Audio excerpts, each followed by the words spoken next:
संविधान जागर यात्रेला महाडच्या चौदार तळ्यावरून प्रारंभ। आमदार भरतशेठ गोगावले यांच्या शुभ हस्ते संविधान जागर यात्रेचा प्रारंभ। संविधान जागर यात्रेचा प्रारंभ आज महाडच्या चौदार तळ्यावरून करण्यात आला। यावेळी आमदार भरतशेठ गोगावले, संविधान जागर यात्रेचे ॲडव्होकेट वाल्मिकी निकालजे, राजेंद्र गायकवाड आदी मान्यवर उपस्थित होते। चौदार तळे इथं डॉक्टर बाबासाहेब आंबेडकरांच्या प्रतिमेला पुष्पहार अर्पण करून शुभारंभ कार्यक्रमाला प्रारंभ करण्यात आला। संविधानाविषयी बरेच गैरसमज पसरवले जात आहेत, ते दूर करून संविधानाचा प्रचार करण्याचं काम केलं जाणार आहे। ही जागर यात्रा संपूर्ण महाराष्ट्रातील जिल्ह्यात पोहोचणार असून सुमारे 10,000 किलोमीटरचा प्रवास करून 8 सप्टेंबरला चैत्यभूमी दादर इथं या यात्रेची सांगता होणार आहे। संविधान जागर यात्रेचं ओपनिंग आदरणीय वाल्मिकजी निकाळजे, त्यानंतर राजेंद्र गायकवाड, त्यानंतर नितीन मोरे, मेश्राम, आमच्या सगळ्या भगिनी आणि उपस्थित सर्व मान्यवरांच्या वतीने आज ऐतिहासिक अशा या चौदार तळ्याच्या इथून आज हा शुभारंभ होतोय।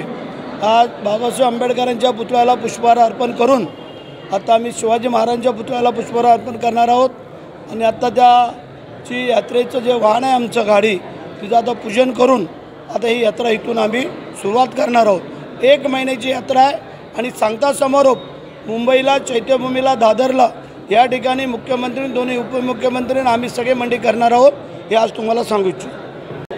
भारतीय संविधान हे चिरंतन आहे, अभेद्य आहे। भारतीय संविधान जागर समिती महाराष्ट्रच्या वतीनं महाराष्ट्रातल्या 250 संघटना, संस्था, पक्ष आणि मंडळं यांनी सुरू केलेली ही जी संविधान जागर यात्रा आहे ती 9 ऑगस्ट आज 2024 रोजी ऐतिहासिक क्रांतीभूमी, सत्याग्रहभूमी, डॉक्टर बाबासाहेब आंबेडकरांनी ज्या ठिकाणावरून सत्याग्रह केला त्या सत्याग्रहभूमीमधून आज सुरुवात झाली आहे आणि या संविधान यात्रेचा समारोप 8 सप्टेंबरला मुंबई इथे दादरच्या चैत्यभूमीत डॉक्टर बाबासाहेब आंबेडकरांच्या चैत्यभूमीत होणार आहे।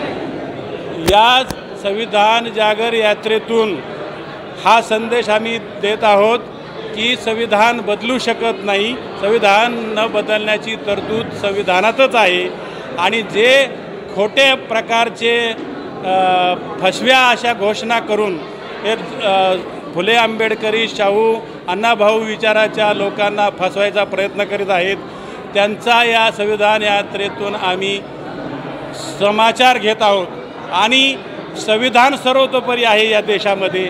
इतर कोणताही कायदा हा म्हणजे दुसऱ्या धर्माचा कायदा या देशामध्ये चालणार नाही, फक्त संविधानच सर्वतोपरी सर्वोच्च राहील। सातत्कर चळवळीचा आपण आक्रमक कार्यकर्ता, यावर काय ठोस निर्णय घेणार आहात का? जर संविधान बदलणार अशा खोट्या जर समजा वल्गना यापुढं जर या ठिकाणी देशामध्ये झाल्या तर जे कोणी अशा प्रकारच्या खोट्या वल्गना करतील त्यांच्यावर आम्ही अवमान याचिका सुप्रीम कोर्टात दाखल केल्याशिवाय राहणार नाही आणि अशा लोकांना आम्ही समाजामध्ये फिरू पण देणार नाही।